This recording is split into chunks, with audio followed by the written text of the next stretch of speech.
We recommend two tools. The first one is a checklist. And a checklist kind of will take the steps that you need to take and kind of put them on your radar screen, help you prepare, help you gather what you're going to need so that you can put a plan together, and it will help you identify what you need, what resources you have, and what you need to bring to the table, or what you have to bring to the table. And the other one is a letter of intent, or an LOI, and that's a really far-reaching document. If you need to have elective surgery, for example, and it's short term, someone needs to step in, you need to be able to have that person step in and not miss a beat. So this letter of intent, or LOI for short, lays out everything that happens to care for the person you care for. And then the other thing that it does is provides a foundation for future planning, and say, this is what I want for the future. I want my son to go to college, and my son wants to go to college. I want my son to live independently as he possibly can outside of the home.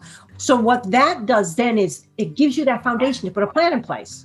It's a big document. It's probably a document that's never going to end, because you'll update and revise as you need. The letter of intent is a great place to start, because it doesn't necessarily cost you anything to do. It's something that you can work on in your spare time. You can build it piece by piece. It can be for any loved one. It could be an aging parent. It could be a sibling or a child. Really, anybody that you're helping out with, and you want to make sure there's that continuity of care. It is a nice first step, and it can help you do things like isolate the cost of care. So you can go through the letter of intent, and it gives you that thought process of what are all the different steps to go along with caring for this loved one. What are their medications? What's the out-of-pocket cost? Where do they go for help? And it can really help guide that planning process, because the big question for a lot of people is, how much do we need to set aside, or how much do we need to plan for to care for our loved one? And I think a letter of intent is a pretty good place to start with that, along with a basic budget.